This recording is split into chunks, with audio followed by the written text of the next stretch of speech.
Hey, welcome to another episode Around the Neighborhood with me, Scott McMahon, and this is a show about the quest for fun and what's more fun than being here at the Timberline Ski Resort.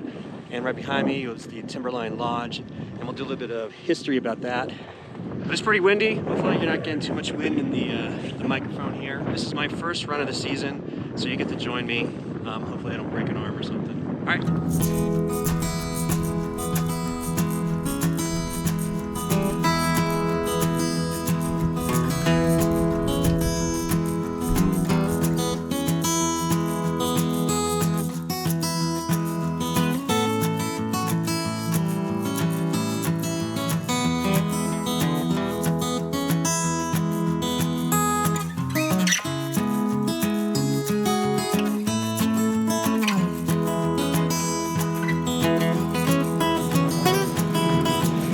So we're inside the Timberline Lodge, which was built between 1936 and 38, and was part of the Works Progress Administration in an attempt to help rebuild the country after the Great Depression. So President Roosevelt at the time had commissioned this administration to build this lodge specifically for a resort and to try to promote actually winter sports, because at that time in the 30s there was a lot of people that just did summer recreation. Apparently it cost around $700,000 to build this lodge, and almost like 80% of it went to the workers because it was a works program, a works progress program. And the reason they were able to keep the material costs down so low is that they recycled or reused a lot of the materials locally.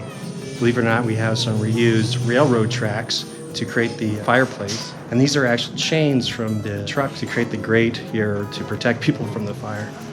Now, any lodge wouldn't be complete without a rec room, and so this is the rec room, the Barlow room. We got some cornhole, we got an old ping pong table, a little, I don't know what they call this, like a shuffleboard, sand shuffleboard table.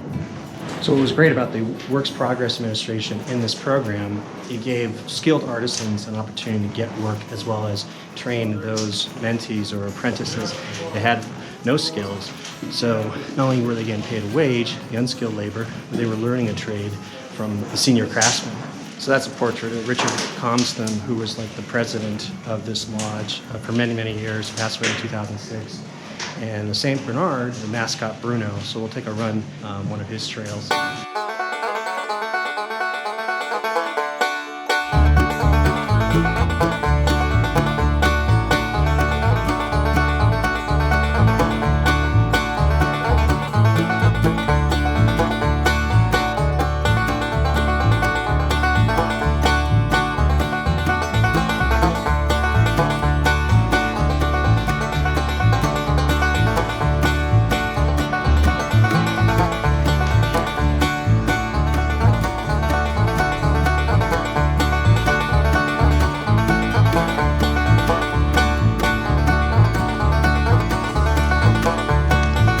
A lot of the furniture here is handmade. When you get an opportunity, you can stop by this lodge.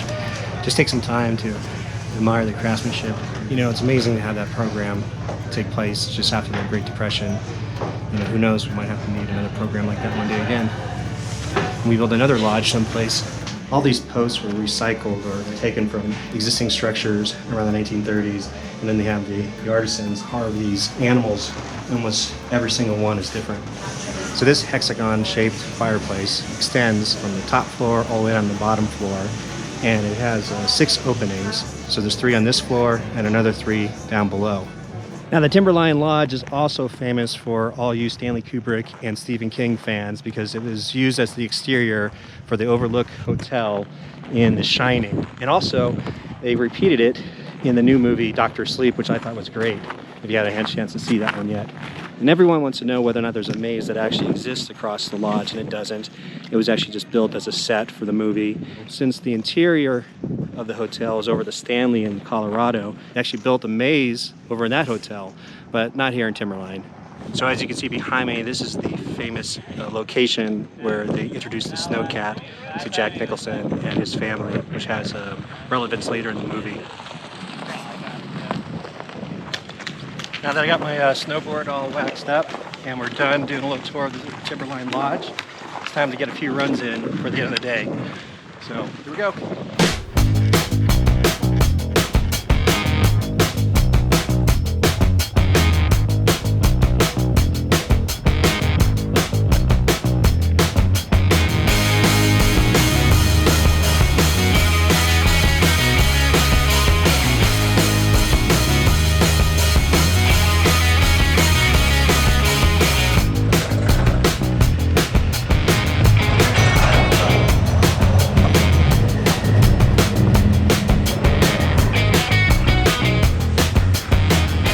took a lift up on Storm and Norman, but behind me is like the peak of Mount Hood, and that's the Magic Mile, which was the longest lift in the world at the time when they built it in the 1930s. And they extended the lift with Palmer in the 1980s and then retrofitted over the years. So those lifts are closed today, so we're just gonna do some of the lower runs. Well, hopefully I can get some little jumps going. I don't do like big jumps, I do like credit card jumps, meaning like just enough air you can slide a credit card in underneath.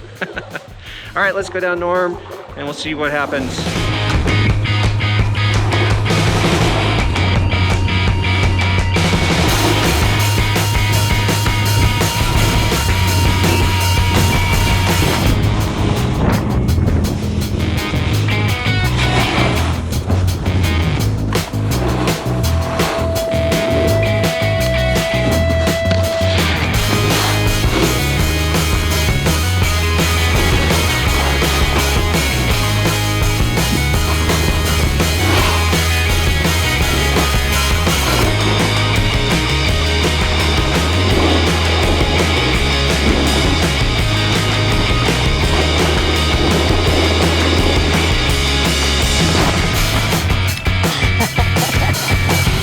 Anyway, I've gotten some good runs. I think I'll put the GoPro away so I can focus on getting my skill level up. And as you saw on that air I just made, I need a little bit more height and speed. Well, I hope you enjoyed this fun episode. And since the show is sponsored by my real estate services, all my contact information is below if you have any questions about buying or selling a home. But in the meantime, I want to make sure you don't go away empty-handed, and I offer a free fun gear guide over at freefunguide.net. That's at freefunguide.net. It's just a fun little book I put together of some items that make any day super fun. So again, thanks for tuning in, and I'll see you around the neighborhood.